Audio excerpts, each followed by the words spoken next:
E aí, galera, vamos continuar então falando sobre divisão celular. Na última aula nós estávamos falando sobre mitose, que era uma divisão equacional, ou seja, ela mantinha o mesmo número de cromossomos e ela servia para quê? Para regeneração de tecido e para crescimento de indivíduos pluricelulares, ou que seja, os indivíduos também unicelulares. Hoje nós vamos falar sobre meiose. E a meiose, ela tem o objetivo do quê? De formação de células sexuais. O objetivo, então, é fazer com que aconteça a formação dessas células sexuais para que aconteça a reprodução. E se eu vou fazer células sexuais, quer dizer que eu vou ter variabilidade genética no encontro dessas células sexuais. Então lembre que sempre a reprodução sexuada garante a variabilidade genética. E ela não é classificada como equacional, ela é classificada como reducional. Quer dizer que eu começo então com uma célula 2N e termino com 4 células N. Ou seja, se eu tenho aqui nas nossas células sexuais, por exemplo, vamos falar das nossas células normais diploides, isso aqui é uma célula diploide, ó. Quando a gente fala uma célula 2N, eu estou me referindo a uma célula diploide, tá certo? E essa célula diploide 2N, imaginando que é do ser humano aqui, nós sabemos que tem 46 cromossomos. Tem 46 cromossomos. Durante o processo de divisão por meiose, ele vai formar as células haploides. E a célula haploide, ela tem a metade do número de cromossomos. Então, nós vamos ter 23 cromossomos. Lembrando, então, que aqui eles estão aos pares. 22 pares são os cromossomos autossomos e um par é o cromossomo sexuais. Nas células sexuais, eu não vou ter pares. Eu vou ter um cromossomo de cada tipo, tá? Então, vai ter um cromossomo de cada tipo nessas células sexuais. E nós vamos iniciar, então, esse processo de divisão. Falando sobre a divisão, a gente tem que lembrar que existe a intérfase. Opa, olha a intérfase, aqui ó, falta um Rzinho. A intérfase. E a intérfase serve para quê?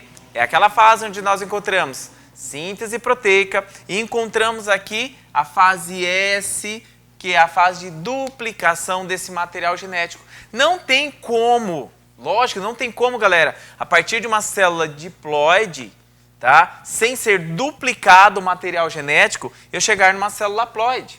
Lembrando que, durante esse processo, é isso aqui que está acontecendo, ó.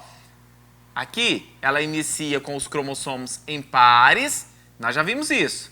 E aí depois, acontece ali a fase S, é quando os cromossomos vão ficar no formato de X. Porque agora eu tenho o par de cromossomo homólogo, mas eu tenho duas cromátides, não podemos esquecer disso, tá? Então aqui, ó, acontece lá na fase S a duplicação desse material. Depois vai ter a duplicação de centríolos, que vai fazer essa organização do fuso, tá? Ajuda a segurar esses cromossomos, organizá-los durante o processo de divisão. Aqui eu não coloquei a fase G0, porque ela é mais comum em outros tipos de células e não tanto nas células sexuais. Professor, pode acontecer em algum organismo? Pode acontecer, mas eu não caracterizei aqui.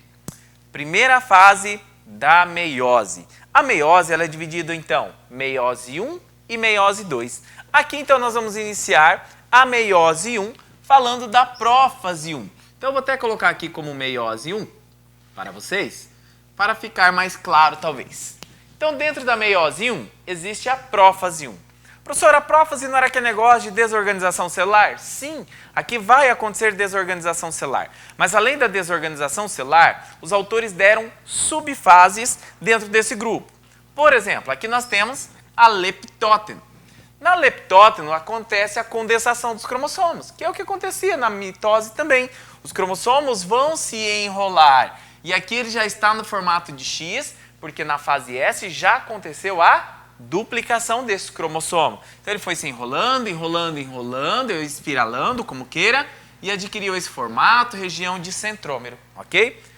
Na zigóteno, tá? Nós chegamos na zigóteno aqui, ocorre os quiasmas, formação desses quiasmas. O que é isso? É o cruzamento desses braços cromossômicos, ó. Eles cruzam os braços cromossômicos. Para quê? Para que quando chegue aqui na fase da paquíteno, ó, eles cruzaram os braços e agora eles trocaram os braços cromossômicos. Isso aumenta o quê? A variabilidade genética. Quando a gente pensa aqui nessa paquíteno, é aqui que acontece, tá? o aumento da variabilidade genética. Por quê? Porque eles trocam esses pedaços de braços cromossômicos e ninguém sabe onde troca, como troca, tá? Então, na formação de umas células sexuais, pode trocar aqui na pontinha, na outra, aqui, na outra, não acontece troca. E isso muitas vezes você vê irmãos que são tão parecidos, fala assim, nossa, os dois são idênticos. Parece quase irmãos gêmeos, né? Só por causa da diferença de idade, você percebe que não é. Mas por quê? Porque durante essas trocas, formou essas células sexuais muito semelhantes. Tá? Então, o material genético deles estavam muito semelhantes. Agora, quanto maior a troca, maior seria a variabilidade. Se ele trocar aqui embaixo, trocar aqui em cima, trocar em vários cromossomos. Então, ninguém sabe onde acontecem essas trocas e quando entre os cromossomos homólogos. Mas vai acontecer na fase da prófase 1 na paquíteno. E isso é chamado de quê? De crossing over ou permuta gênica. Isso é aumento de variabilidade genética. Na diplóteno eu tenho o término desses quiasmas, depois que eles trocaram, eles começam a se separar. E na diacinese eu tenho a separação total desses cromossomos homólogos, certo? Lembrando que aqui acontece aquela desorganização celular. Carioteca desaparece, organelas desaparecem, ficando visível os cromossomos na região, no meio da célula. Nós temos aqui os centríolos que foram duplicados com a formação do fuso na prófase, tá? Então tem essa formação de fuso.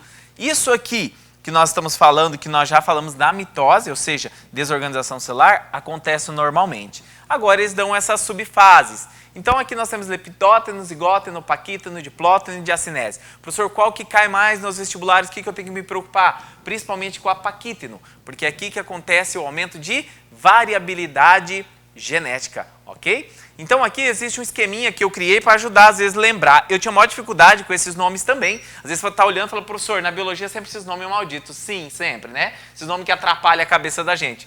Eu criei um esqueminha que fica fácil para mim. Igual lá na mitose, nós falamos de prometo a ana telefonala, prófase, metáfase, anáfase, telófase. Aqui eu criei uma assim, ó.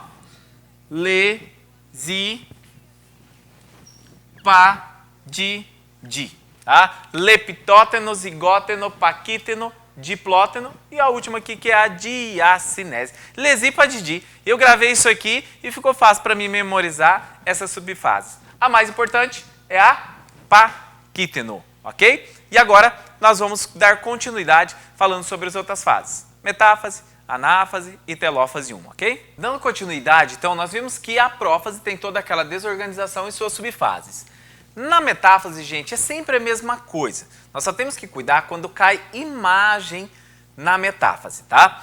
No caso da metáfase 1, os cromossomos estão na zona equatorial, ó, estão no meio da célula, ok?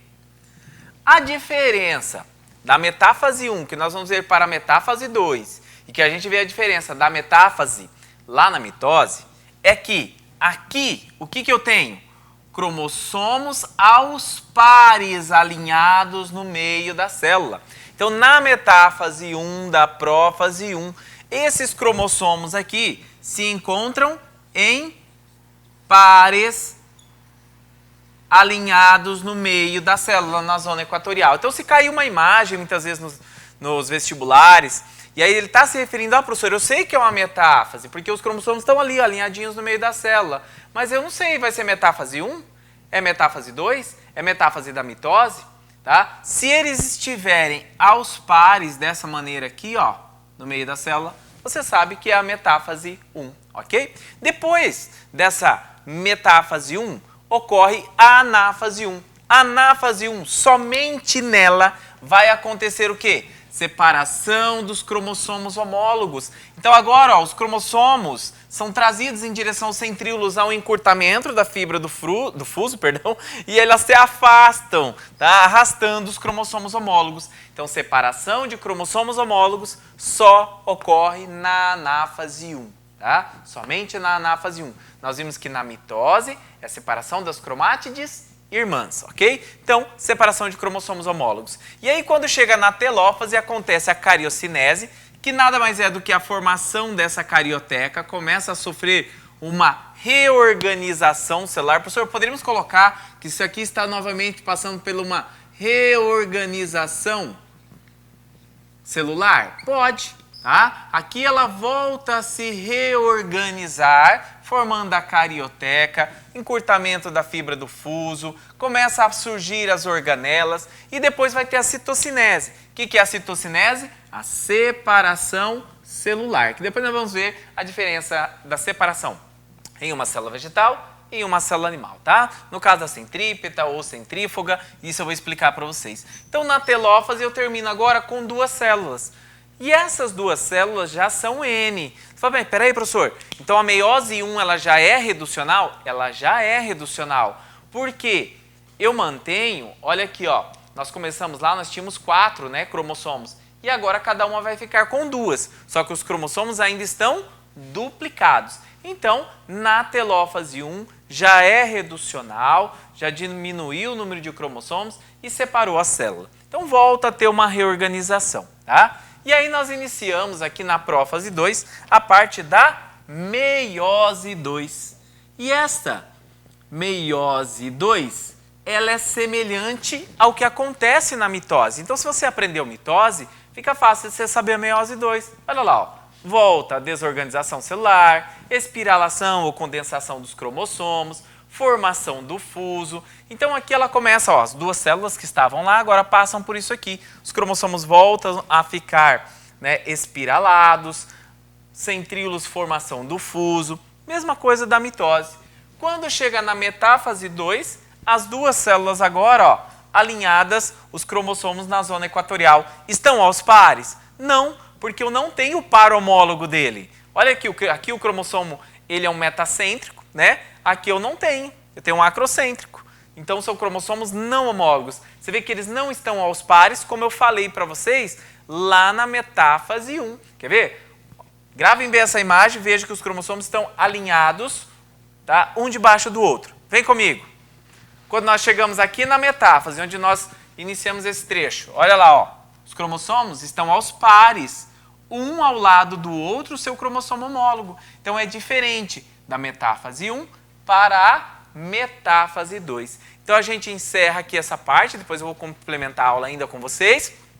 Nós chegamos até a metáfase 2, onde eu tenho o quê? Cromossomos não homólogos, poderia colocar assim, alinhados na zona equatorial, presos pela fibra do fuso. E lembre que aqui, ó, já aconteceu as permutas, as trocas de material genéticos, né?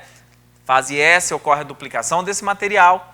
Prófase 1, na paquita, não acontece o crossing over, onde eles trocaram o material genético, então eles estão vindo com uma variabilidade genética, ok? E aí nós vamos finalizar falando sobre a anáfase 2 e a telófase 2, ok? A anáfase 2, gente, ocorre a mesma coisa, como nós já havíamos falado, da mitose. Separação das cromátides irmãs. Então há o encurtamento aqui, ó, da fibra do fuso. Então o fuso, ele encurta porque são proteínas tubulares, tá? Ele faz esse encurtamento e arrasta, separando então aqueles braços de cromossomos, tá? Então as cromátides irmãs aqui no caso, elas se separam. E isso acontece, lógico, nas duas células. Nós estamos indo com duas células, ó. Acontece nesta e acontece nesta também. Quando chega na telófase, sempre a mesma coisa. Cariocinese, formação da carioteca, que eu deixei para outra imagem ali para ficar melhor. Citocinese, que é a separação celular, ó, que nós estamos vendo acontecendo aqui. No caso da célula animal, ela acontece de fora para dentro. E acontece uma reorganização celular. Mas se você perceber, ó, nós estamos ficando agora com um braço de uma cromátide de cada um, tá? Contendo as variabilidades genéticas em alguns, ó. Em alguns vão ter a variabilidade genética. E quando chega aqui no final da telófase, ocorre uma total separação. Agora eu tenho 4 células N, ou seja, com a metade do número de cromossomos, a célula se reorganiza. Então aqui eu tenho lá, ó, mitocôndria, complexo de Golgi, retículo rugoso, retículo liso. Todas essas organelas, elas voltam a aparecer.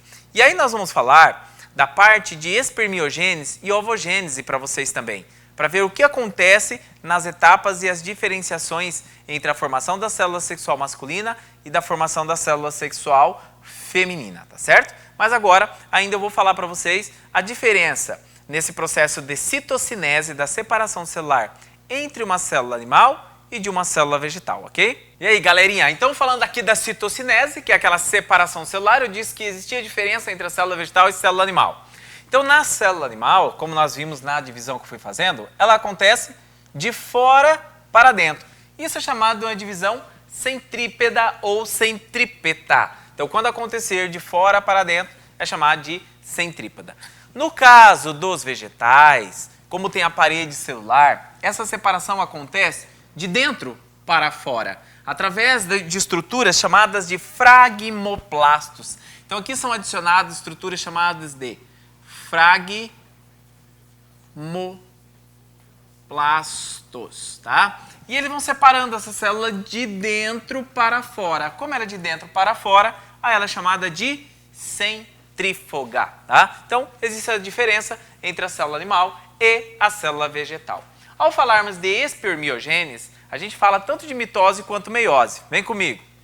Durante o processo de formação do espermatozoide, olha aqui, ó, a questão aí ó, que vai cair para vocês. Existe essa formação do acrosoma através do complexo de Golgi que vai liberar enzimas para perfurar o ovócito durante a fecundação. Mitocôndria libera energia, centríolos forma flagelo. Nós já falamos disso. Nós falamos de funções de centríolos, função de mitocôndria e de complexo de Golgi.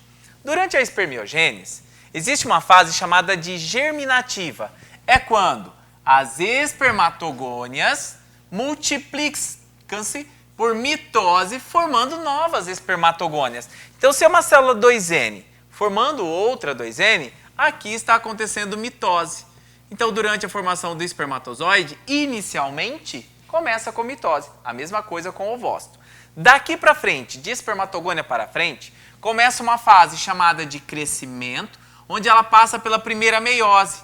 Aqui acontece a meiose 1. E esta meiose 1, então, ela já é reducional, lembra da separação dos cromossomos homólogos, tá? Formando o espermatócito primário. E esse espermatócito primário vai sofrer, então, a meiose 2, ó, meiose 2, formando o espermatócito secundário. Isso passando por uma fase chamada de maturação. É quando ele está em pleno desenvolvimento. E somente na espermiogênese, ou seja, na formação das células masculinas, acontece a fase de diferenciação. É quando esse espermatócito secundário vai se transformar em espermatozoide. Então ele ganha flagelo, que os centríolos vão alongando ali, né, aquela célula e formar o flagelo. As mitocôndrias vão ficar aqui no colarinho, ou próximo ao flagelo, para fornecer energia para que ele tenha movimento lá dentro do canal vaginal, né, que ele tem que ser lançado no canal vaginal e migrar até os ovários. Então é longo demais a distância, ele precisa de muita energia para isso. E o complexo de Golgi se transforma nesse acrosoma, que tem enzimas que vão ajudar a perfurar o ovócito durante o processo de fecundação. Então a fase de diferenciação na espermiogênese vai acontecer. Já na ovogênese não existe essa fase, só tem germinativa, crescimento e maturação. Então lembre, ó, primeira fase é mitose, é a fase germinativa de multiplicação, 2N gerando 2N. Meiose 1, nós temos espermatogônia gerando espermatócito primário, N. Espermatócito primário, espermatócito secundário, meiose 2, fase de maturação. E depois tem essa fase de diferenciação. Nas meninas acontece a oogênese ou ovogênese, onde inicia-se também. Olha aqui, ó, inicia-se com uma célula 2N e produz novas 2Ns. Então, nas meninas, quando é feto, é germinativa. Isso aqui acontece constantemente nos homens, tá? Nas mulheres, essa fase vai acontecer quando ela é embriãozinho, está se desenvolvendo lá dentro da mamãe. Acontece a fase germinativa. É ovogônia gerando ovogônias. Por que tipo de divisão celular? Que eu tinha acabado de falar? Por mitose. Então, vai acontecer mitoses consecutivas lá para a formação dessas ovogônias. E aí as meninas vão passar na formação de ovogônia para a fase de crescimento. Nessa fase de crescimento, o que acaba acontecendo, gente? A meiose 1. E nessa meiose 1, é interessante que quando a menina nasce, a meiose 1 dela, para a formação do ovócito primário, é cessado, é parado. Ele para lá na prófase 1, durante o nascimento, a divisão meiótica dela para. Olha que interessante. Por isso que diz que a mulher já nasce com todos os seus ovócitos prontos. Já vocês vão entender por quê. Então, olha lá, ó, ela para o ovócito dela aqui. Tá? Então, não termina a divisão. Quando entra na puberdade, olha aqui, ó, ela termina, então ela vai fazer uma parte de maturação, que é a fase de maturação, passando de ovócito primário para ovócito secundário. E quando ela chega no ovócito secundário, ou seja, ela entrou na puberdade, ela vai menstruar, o ovócito dela para novamente, na metáfase 2. Então a meiose da mulher tem duas paradas. Quando ela nasce, ela para na prófase 1, tá? E quando ela está menstruando, que ela vai liberar o ovócito secundário, ele está cessado na metáfase 2. Ela não termina a metáfase 2. Professor, então, mas quando que vai ter óvulo? A gente vai falar que tem óvulo. Só tem óvulo se acontecer a fecundação. Somente se o espermatozoide vir aqui no ovócito secundário e fecundar é que vai acontecer, então, a formação de um óvulo. E aí as meioses continuam no processo de divisão celular. Então, lembrando que mulher no ovócito primário, ela para na prófase 1, quando ela nasce. Depois, na puberdade, ela cessa novamente na metáfase 2. Só irá terminar a meiose da mulher se acontecer a fecundação, o encontro das células sexuais. E nas mulheres nós temos 3 fases: germinativa, crescimento e maturação. Diferenciação somente na célula germinativa masculina, ok? Então aqui a gente fez um resumo bem claro, ficou bem bacana sobre espermiogênese e ovogênese e suas diferenciações. E aqui, logicamente, que essa meiose 2 só irá terminar se acaso acontecer a fecundação do ovócito secundário. Então, a mulher, quando ela menstrua, ela está liberando o ovócito secundário, ok? No caso das meninas, elas vão liberar, quando acontece, no caso, a formação desse óvulo, até o ovócito secundário, ele tem a formação de corpúsculos polares. Isso aqui são células germinativas não funcionais. Então, durante esse processo de divisão celular que vai acontecer, aqui ela formará corpúsculos polares, normalmente liberando apenas um ovócito secundário para ser fecundado. Agora, se ela ovular de um ovário e de outro ao mesmo tempo, ela poderá liberar mais ovócito secundário, e aí que vem a formação dos filhos gêmeos, que a gente já sabe um pouquinho sobre isso. Então, durante a espermiogênese, ó, vai produzir um monte de espermatozoides, normal. O homem produz durante toda a vida, a não ser que ele entra na andropausa. A andropausa é quando ele para de produzir testosterona. Aí ele diminui essa produção de espermatozoide. Mas até 90 anos o velhinho pode fazer filho, não tem problema nenhum. A mulher, ela já vai nascer então com todos os seus ovócitos primários prontos, que vão passar pela meiose 2, produzindo todos os ovócitos secundários prontos. Por que muitas vezes dá problema na gestação de uma mulher mais velha? Porque o óvulo dela, se ela tem 30 anos, o ovócito secundário já tem 30 anos. Se ela tem 40 anos, o ovócito já tem 40 anos. Então tem chance maior de ter algum erro genético aqui dentro nos seus materiais cromossômicos, tá? Então os seus cromossomos aqui, ó, pode ter algum erro. E aí gera alguns problemas genéticos. Mas hoje a ciência está bem avançada e consegue selecionar, se for fazer uma fecundação in vitro, selecionar células germinativas sem nenhum erro, ok? Mas fechamos então essa parte aqui de espermiogênese e ovogênese, ou seja, fechamos a divisão celular.